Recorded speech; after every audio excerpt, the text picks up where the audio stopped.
ഭാഗം 6. സ്വപ്നം കണ്ടിരുന്നതിനേക്കാൾ വലിയൊരു അത്ഭുത ലോകത്തിലേക്കാണ് ഞാനും ഹക്കീമും കൂടി വിമാനമിറങ്ങിച്ചെന്നത്. ഇന്നത്തെ പോലെ അറബി ലോകം അക്കാലത്ത് അത്രയൊന്നും ടിവിയിലോ സിനിമയിലോ പെട്ടിരുന്നില്ല.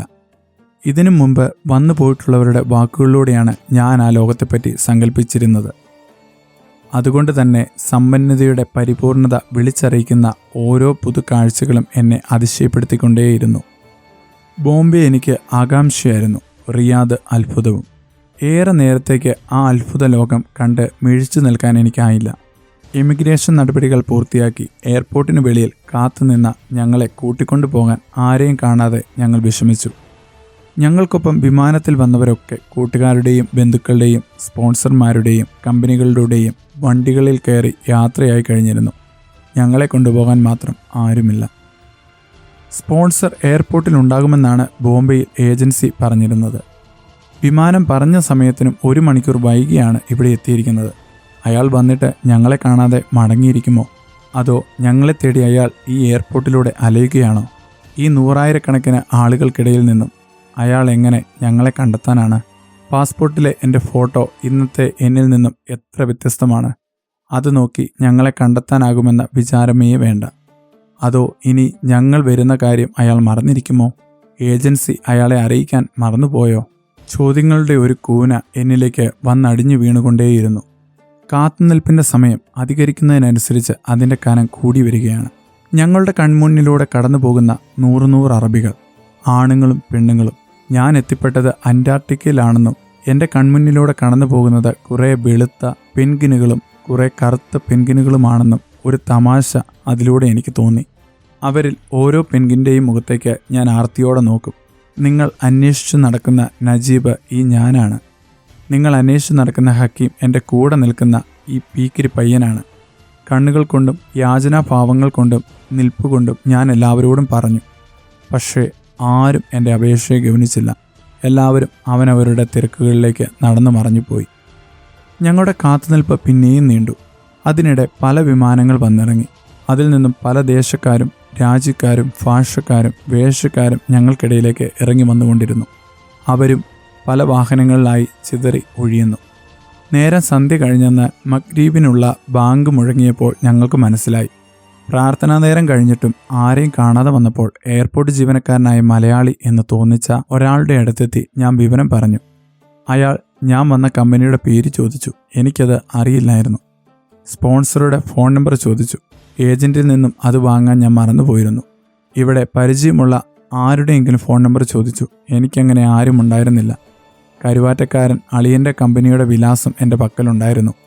ഞാനത് അയാളെ കാണിച്ചു. അത് റിയാദിൽ നിന്നും ഏറെ ദൂരത്തുള്ള ഏതോ സ്ഥലമാണെന്ന് അയാൾ നിസ്സഹായനായി.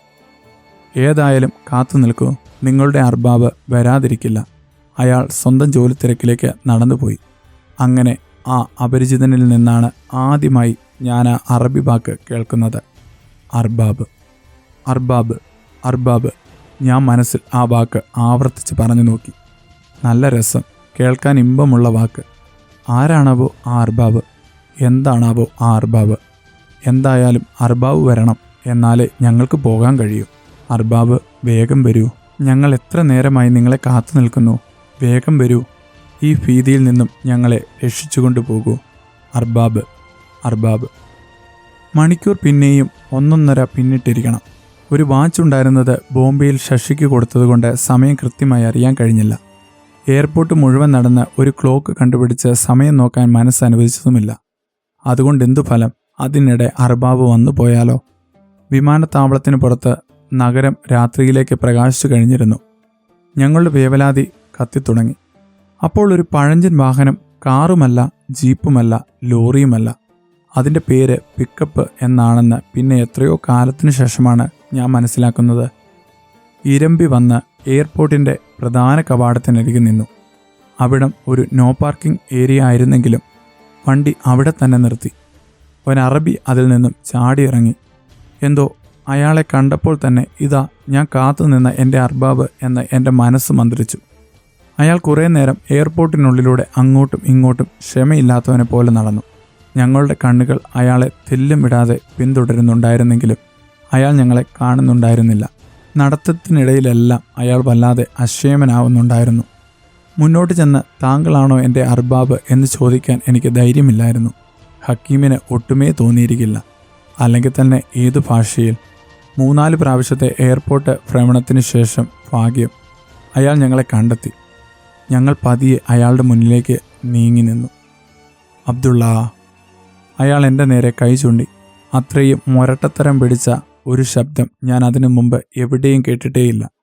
അല്ല എന്ന് ഞാൻ തലകുലുക്കി. അബ്ദുള്ള, അയാൾ ഹക്കീമിന് നേരെ കൈ ചൂണ്ടി.